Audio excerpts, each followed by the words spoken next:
Ça fait du bien d'être avec vous sur Europe 1 ce vendredi en ce 33e jour de confinement. Alors notre dernier invité est chanteur, auteur, comédien. Il a été plusieurs fois dans le cœur des hommes et souvent dans le cœur des femmes. Il a les yeux revolver mais un cœur d'artichaut. C'est un coach de The Voice qui donne de la voix pour soutenir celles et ceux qui luttent pour notre santé avec une chanson qui leur est dédiée pour les gens du secours dont les droits sont reversés à la Fédération hospitalière de France et à la Fondation des hôpitaux de France. Le talentueux et généreux Marc Lavoine est avec nous sur Europe 1. Bonjour Marc Lavoine. Bonjour, comment allez-vous? Bonjour. Bah, c'est à vous qu'il faut demander ça. Comment se passe votre confinement? Vous avez pris combien de kilos? Non, c'est pas pris de kilos, non.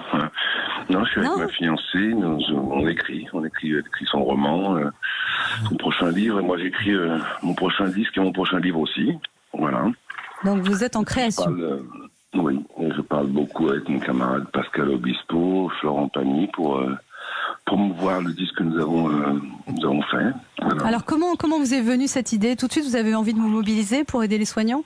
Disons que ça fait longtemps qu'avec la fondation de mon ami avec laquelle je travaille, avec mon ami Abdellah Issou, nous travaillons sur le cartable connecté depuis déjà 5 ans. Donc on était souvent dans les hôpitaux de toute la France. On a créé un lien d'affection avec les gens du secours. Tous ceux qui font cette chaîne humanitaire pour venir en aide aux gens qui sont en difficulté. Nous, c'était les enfants qui ont le cancer, avec ce cartable qui les relie à leur classe. Spontanément, quand la crise sanitaire a commencé, je savais bien que la population hospitalière était en difficulté. Il y avait un malaise de reconnaissance, tant sur leur salaire que sur leurs besoins de matériel au sein des hôpitaux. Les conditions de travail sont difficiles. Donc j'ai fait un texte pour les gens du secours sur mes pages Facebook, Instagram, etc. Et puis ensuite, avec Pascal, on a discuté, on s'est dit que c'était de continuer notre travail de chanteur, d'auteur, compositeur était une nécessité. Donc autant se mettre au service de ceux qui nous aident aujourd'hui et qui font l'honneur de notre pays.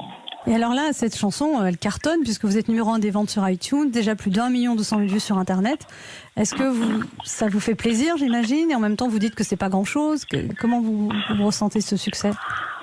Si vous voulez, il y a deux parts dans ce. D'abord, il y a la chanson pour ces gens du secours. Je trouve que c'est important que toute la population française se rende bien compte que demain, le cœur de notre pays va être à l'hôpital et à l'école, et que ce sont des gens, c'est 70% de femmes qui travaillent dans ces lieux, dont les métiers méritent une reconnaissance. Je crois que c'était important que ça se fiche dans les esprits pour qu'ensuite, à la sortie du confinement, on recommence pas à traiter ces gens-là de cette manière. Je pense que c'est important. Quand vous allez à l'hôpital, on vous demande pas qui vous êtes, ni d'où vous venez, on vous demande comment vous allez. Puis on vous soigne. Et quand vous partez, vous demandez combien vous devez, on vous dit rien. C'est quand même quelque chose d'incroyable, quoi. Et cette vocation, à l'école ou à l'hôpital, la police, l'armée, les pompiers, sont des gens qui spontanément le font, sans même se poser la question. Donc ça, je crois que c'était important de le faire.